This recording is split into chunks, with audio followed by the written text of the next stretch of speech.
Hello, I'm Lachlan and welcome back to my channel. Hazbin Hotel has been all the craze for a while, and even though I might have been a little late to the party, I've had so much fun creating content as Angel Dust. I've done several different looks for him as I really enjoy stylizing my makeup and not doing the same look more than once. But for this tutorial I'm gonna go as close to the original as possible while still making it a wearable humanoid look.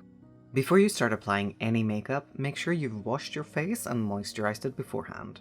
Your skin is precious and deserves the best. I was about to recommend using sunscreen as moisturizer since I've been doing that lately, but when I looked it up, you're apparently not supposed to do that, so I'm gonna have to hunt down a good moisturizer myself. An Espion Kigurumi isn't necessary, but highly recommended.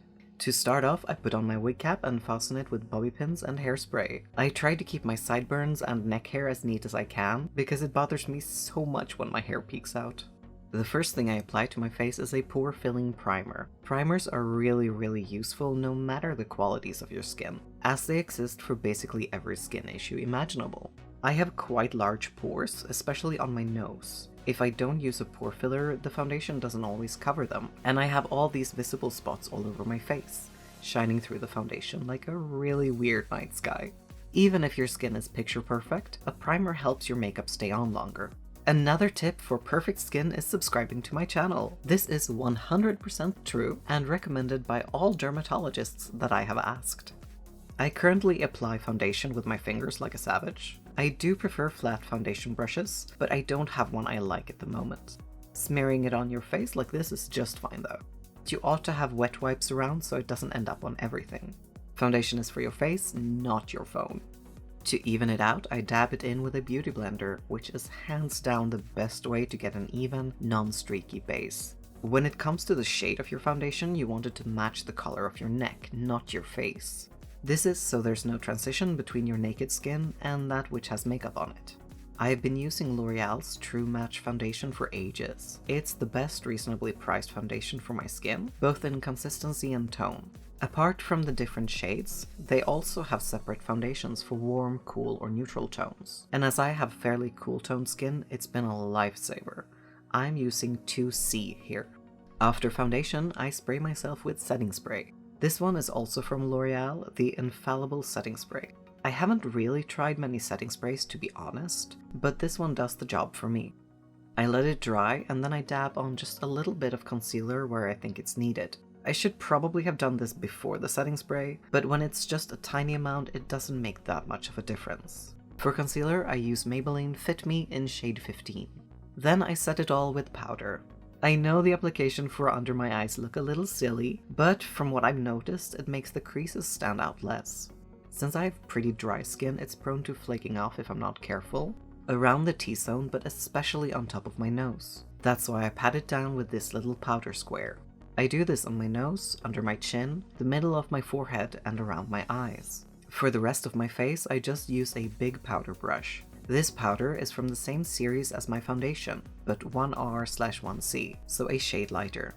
When I think I'm done, I feel around a little to see if there's still some spots of uncovered foundation so that I don't miss anything. After setting the base, I go in with contouring. Angel Dust doesn't really have a human-shaped head, so it's difficult to create a similar face shape. But being slender and with quite angular features, I give him some defined cheekbones and a straight, fairly thin nose. I also create shade under my lower lip, define my jawbone, and on the edges of my temple. I use the NYX Highlight and Contour Pro palette, which I'm a big fan of. If you do struggle with contouring, or any other part of cosplay makeup for that matter, I've written an ebook on exactly that subject. Basic cosplay makeup for male and androgynous characters. I cover several different characters which you can pick and choose from, in an easy to follow, step-by-step style. It's available on my Ko-fi, and the first chapter is completely free. When I'm satisfied with my base, I go in for the eyeshadow. It depends a lot from person to person whether you do your base or your eyes first, especially if you're applying heavy eyeshadow. Personally, I find it harder to get an even base if I do my eyes first, and I don't really struggle with fallout from my eyeshadow. Either way is perfectly fine though, it's just a matter of personal preference. The palette that I'm using is Morphe 35S Sweet Oasis, which has a lot of nice pinks. I based my eyes on one of his looks in the show, layering deeper shades of pink around the edges and a lighter one in the middle. As my eyes take up considerably less space on my face than his does, I pulled the eyeshadow out to the sides instead of focusing it on the lids only. I also blended the outer edges a lot, since I knew the eyeshadow and eyelashes were going to take up space as well, and might make very sharp lines look a bit wonky. Blending also makes it a lot easier to make your eyes look even. Most people don't have a perfectly symmetrical face, so when applying your makeup you might have to do it a little differently on either side to create the illusion of symmetry. It can be tricky, but once you've learned the topography of your face, you know how you need to adjust it. If you struggle getting the transition between your eyeshadow and the rest of your face to be smooth, you can always go in with a lighter shade of the same that you're using, or one that matches your skin color. Angel Dust has very defined eyes. They take up like half of his face. I wanted to make mine as large as possible, so I did this double wing, where the upper and lower lash line extended towards each other and both flick out a bit. With fake eyelashes, this will make the eyes look larger in a more elongated way than if you met both of the lashes into one wing. The lower lash line is placed a couple of millimeters under my real one. This is tricky to get right, so don't hesitate to go in with a cotton bud or concealer to correct it if it doesn't turn out the way you want it to. Not to toot my own horn, but I'm very good at drawing even lines on my face, but that didn't stop me from needing to do a few corrections. The eyeliner I'm using is Maybelline's Lasting Drama Liquid Ink in matte finish and waterproof. It is hands down my favorite product that I own. I would go to war for this eyeliner. I would save it from a burning building. It stays on and in place longer than any eyeliner I've used before, and it can take a lot of moisture without leaving any streaks. It's definitely a personal preference, but the brush tip is also one of the best that I've used.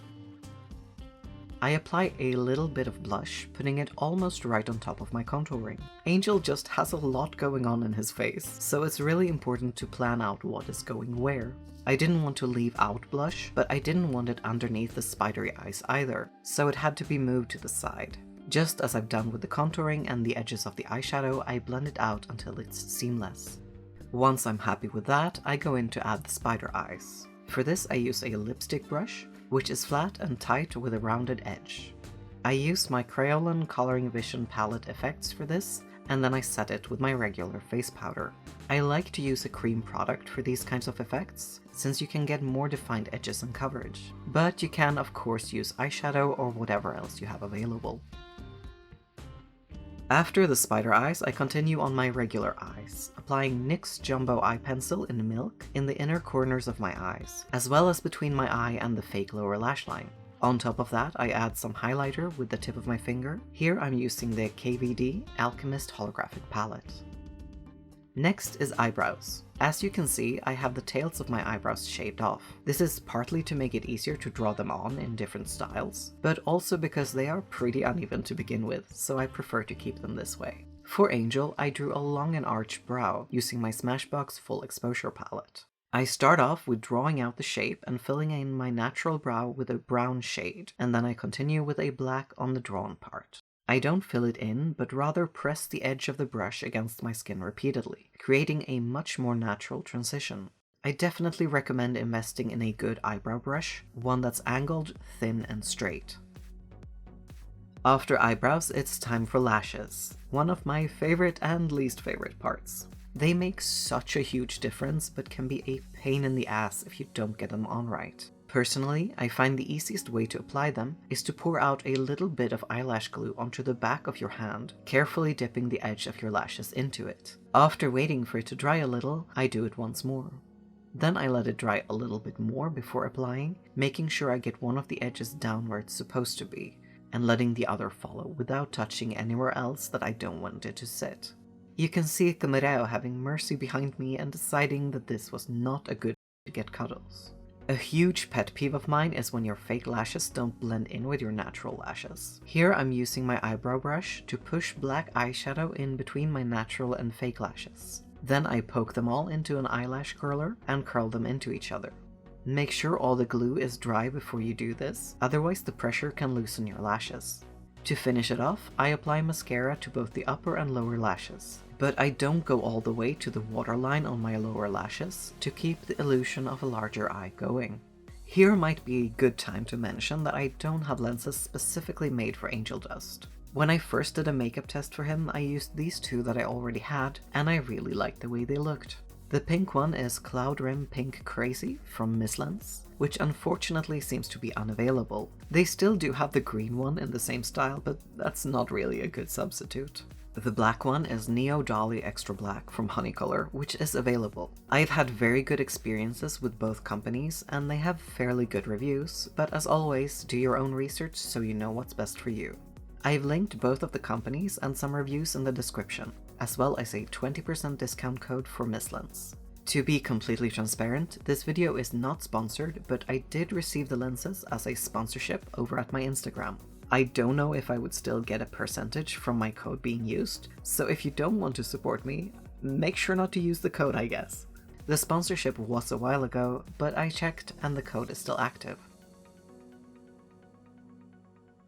I do still have a little bit of makeup left to do, but first it's time for the wig. I've made this little strap out of faux fur that I fastened behind my ears. It doesn't work perfectly, but it vastly reduces the amount of hair peeking out from underneath the wig. I haven't seen these available to buy anywhere, so feel free to make your own if you want to. But if you did get the idea from me, I would very much appreciate being credited for it. I hairspray it and the wig down, as well as add a few more bobby pins for good measure. With the wig secured, I move on to my lips. When I do my lips, they usually end up sticky, so that's why the wig goes on first. I overline my upper lip slightly, fill it in with lip liner, add lip gloss, and another sparkly gloss. The lip gloss is bought in Japan and is from the brand Lilytone in shade 03. The glossier gloss is the Gloss Glacé 3D Mirror Shine from Isadora. Angel Dust doesn't really have any lips, so it's kind of hard to stay canon on this part. I do, however, really like how the Kim Possible style looks on me, but really you can do whatever way you want when it comes to this part. And we're done! I'm very pleased with this look myself, and I'd love to see the finished result if you decide to try it out. You can tag me with my handle, Lachlan's Lair, on your social media posts, and I'll see you there.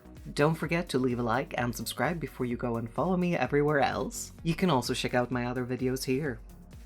Okay, have a good one and take care of yourselves. Bye!